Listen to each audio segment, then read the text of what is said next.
Hey guys, and welcome back to another Longhorn tactical video. Today we're going to be looking at the HT32, the triple output hunting light from Fenix. This light advertises a 700-yard throw, as well as a 2,500 lumen output on its white light, a 400 lumen output on its red light, and a 1,400 lumen output on its green light. So make sure to subscribe so that way you're up to date on all things flashlight and EDC, and let's go ahead and check this light out.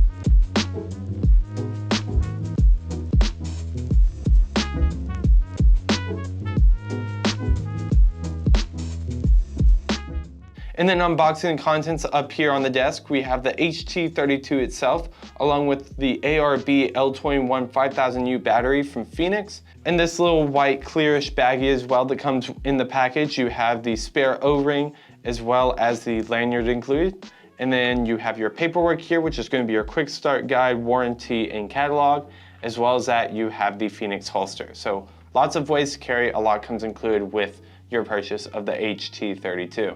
This is the style of holster that Fenix usually includes in their packaging. It has this little nylon exterior as well as a leather interior. And while it's divisive among Fenix enjoyers, I would rather have a holster than not have a holster, so having it in the package is going to just be a plus for me. And now moving on to the general overview of this flashlight, we're going to start up here at the head and just look at those LEDs. We have three LEDs. We have our green LED, our white LED, and our red LED over here. Starting from the left, we have the SFT20CG high performance green light LED. And then in the middle, we have your plain Jane luminous SFT70 white light LED. And then over here on the right, you have your SFT20RA high performance red light LED. So as a hunter, why might you need multiple colored LEDs? Well, first, let me say that I'm not a hunter. However, after doing a lot of research, I think I know why. White would be for your general use, just like a usual flashlight, everyone has one. It's good to have while you're hunting at night. Your red light then is going to be hard for most animals to see.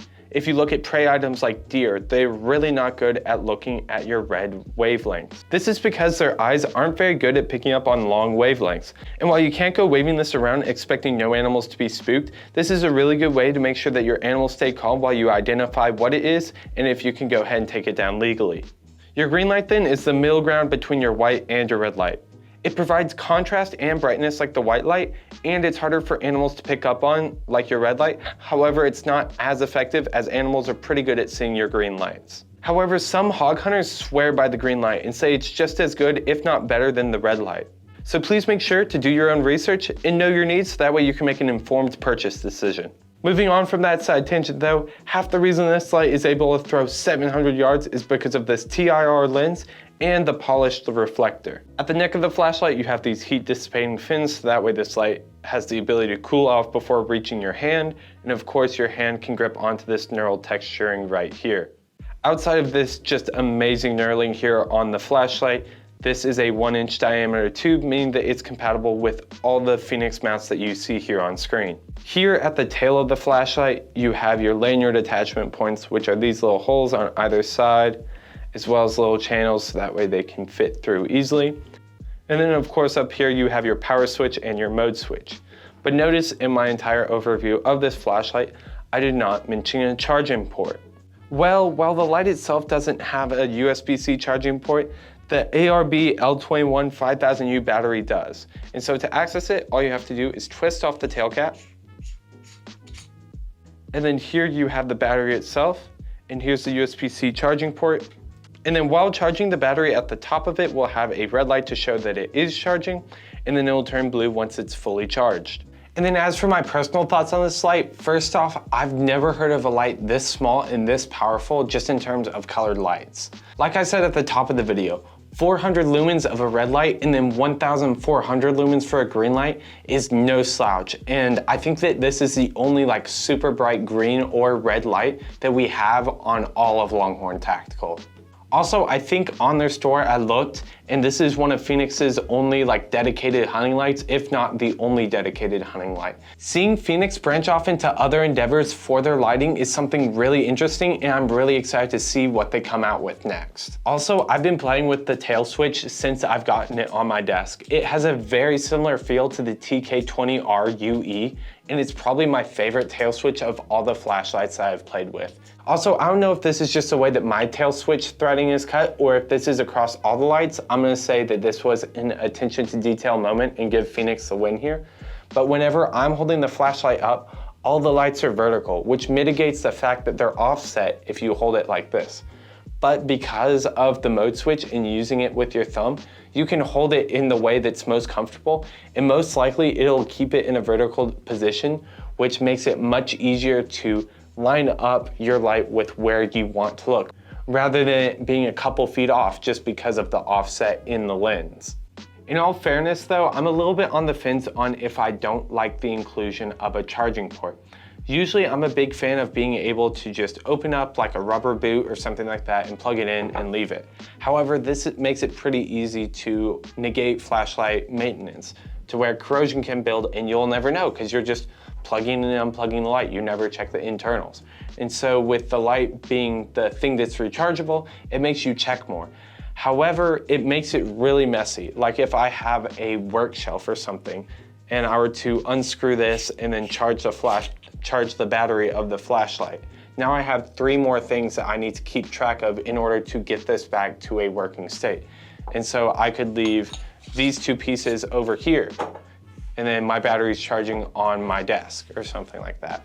And so I think that it has its pros and cons, and I'm not sure how I feel yet about the exclusion of a charging port. Something as well about this light that I don't find too stellar is the fact that it's kind of hard to get into strobe mode. It will only work if you were to hit the mode button while it's off. And so if you're just walking at night with this light on, and you see some danger ahead of you, like a rabid dog or a hog, you have to turn the light off and then go to your strobe mode. You can't triple tap the mode button like you do like the P20iX or any other light. And I think that as a hunting light, there should be some safety built in. I mean, obviously, if you're hunting, you're gonna have some safety in your firearms, but also I think that there needs to be a little bit more of an easy access to this strobe function. The last thing that struck me about this light is just how focused the beam is and how far it stretches. 700 yards of throw is no slouch, especially coming off the 101,000 candela. This beam is super focused and man, does it just light up wherever you need it to. I almost see this as a new competitor to the SRT-7i, as even though the SRT-7i isn't a hunting light, a lot of people do use it for hunting, and they serve very different purposes, and while this one has a larger throw, the SRT-7i has more candela and more lumens. And so I feel like there's a lot of give and take between these 2 lights. I think they would be really cool to do a comparison, so that might be coming up. And now on to the operation guide of this light. And for those of you who don't want to hear the whole spiel, I found this pretty cool graphic from Fenix, and it's also in your user's manual. So here it is right now. But for those of you who want to see the in-depth guide, here it is. So to turn on the light, all you have to do is hit the power button or the tail switch or the tactical switch as they call it for some reason. And then once your light is on, you can use the mode switch or the functional switch. Yeah, I sure hope it's functional, in order to either change the brightness or to change the mode. To change the brightness, you simply tap it and it'll step up in brightness. And then to switch what color mode you're on, all you have to do is hold the mode switch. And it goes from white to red, and then from red to green, and then from green back to white. And then in terms of brightness levels for each mode, your white light has 4 levels, being low, medium, high, and turbo. Your red light has eco and high, and then your green light has eco and high as well. This light remembers what brightness level you were on before switching on to the next mode. And so if I were to leave the green in high and then switch it back over to the white, it would remember that it was in high whenever I cycled back to it. Switching modes will not change your brightness level. And then of course, it also has power on and off memory. I have it on the green light here. Turn it off and then back on. It's going to remember that it was on the green light mode. Back on white, turn it off, back on, it will remember what mode it's on. Even if you were to turn it off, take out the battery, put it back in, it's going to remember all the brightness levels and what mode you were on. And like I said in my thoughts, sadly the strobe is only accessible by hitting the mode button while the light is off. There is a way where you can keep the strobe working without your hands on it, and that's going to be by holding the mode button and then pressing the tail switch, and then the light will continue to strobe. However, if you turn the light off and then back on again, there is no memory function for the strobe mode. And now for my favorite part, the specs. The low brightness output for the white light is going to have 50 lumens of output for 29 hours. The medium output then is going to have 350 lumens for 8 hours. The high output will have 1000 lumens for 2 hours and 30 minutes. On your red light mode, on your low output, is going to have 150 lumens of brightness with 4 hours and 50 minutes of runtime. And then stepping that up on the high output is going to have 400 lumens of brightness for 3 hours and 15 minutes, and this is going to have a 131 yard throw. Moving on to the green light, your low output is going to have a 350 lumen brightness for 6 hours. And then your high output is going to have 1400 lumens of brightness, and it's going to be running for 2 hours and 30 minutes with 230 yards of throw. This thing is a beast on turbo as well, as it has 2500 lumens of brightness, and it can go for 1 hour and 50 minutes, as well as 700 yards of throw and 101,000 candela intensity.